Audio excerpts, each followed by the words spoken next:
rotib di musola saya di hari Jumat, warisan dari pondok. Bukan hanya di pondok, sampai sekarang mungkin boleh bilang salah satu atau bahkan satu-satunya yang membanggakan rotib kepada santrinya. Inilah perlu sampean besok setelah pulang nanti kembangkan rotib itu di musola-musola yang sampean pimpin. Kalau kebetulan jadi ustadz, apalagi jadi kiai. Allahumma amin ya.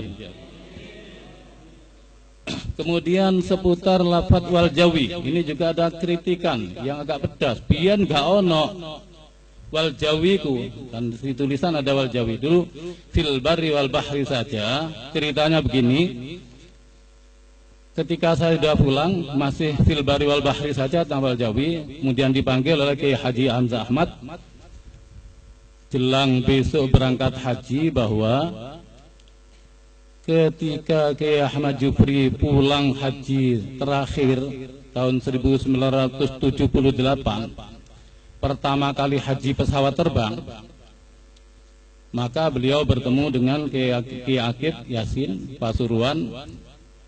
Dalam dialognya, iki wayahe rotib niki ditambahi wal jawi, karena haji sak niki mboten cuma darat laut tapi ada pesawat udara. Itulah sejarahnya penambahan lafal wal jawi. Mungkin kakak-kakak kelas saya atau di bawah saya yang boyong atau mondok pulang sebelum saya itu tidak ada kata-kata wal jawi. Kenapa sekarang ada wal jawi? Itulah sejarahnya.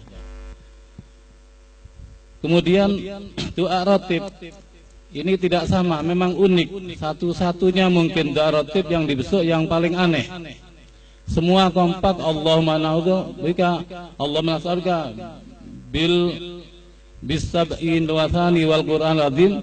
Itu biasanya itu kalau dibesuk, Allahumma la tada' lana fi maqamina hadza dzamban ila ghafarta. Bahkan ada yang sedikit pesimis, bulet tungane katanya. Saya jawab, sampean gak apal. Yang bulat. Saya jawab, ini sanad riwayat dari Kiai Haji Ahmad Jufri. Saya tidak berani merubah-rubah, walaupun di cetakan lain mengatakan seperti itu. Mohon maaf jadi kepada yang tidak suka dengan doa rotib, tidak perlu dirubah-rubah lagi. Seputar latah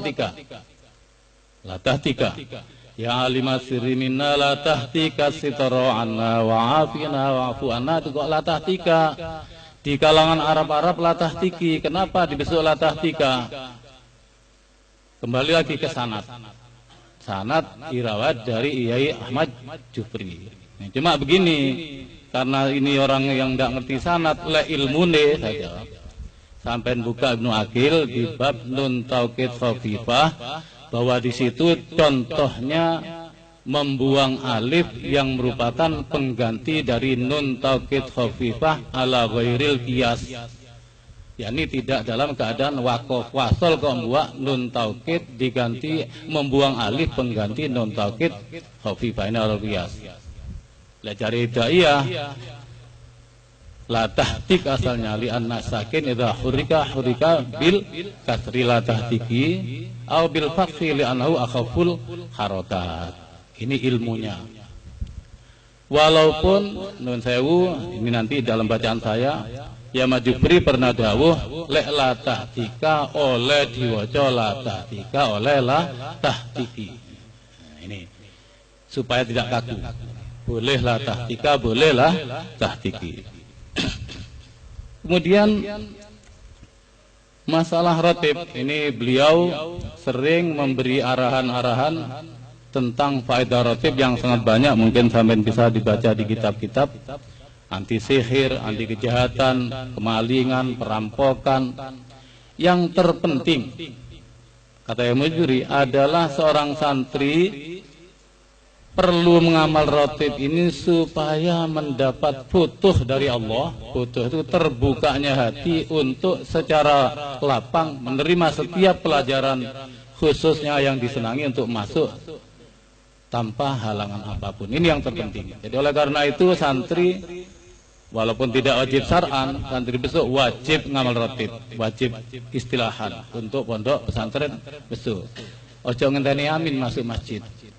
tidak ada futuh nanti. Oleh karena itu sing rasa oleh futuh insyaallah rotipi dinas, sing pancen geblek berarti rotipi gak genahan. Ini ojo nyalahno kecuali diri sendiri yang tidak gemar rotibul hadad itu.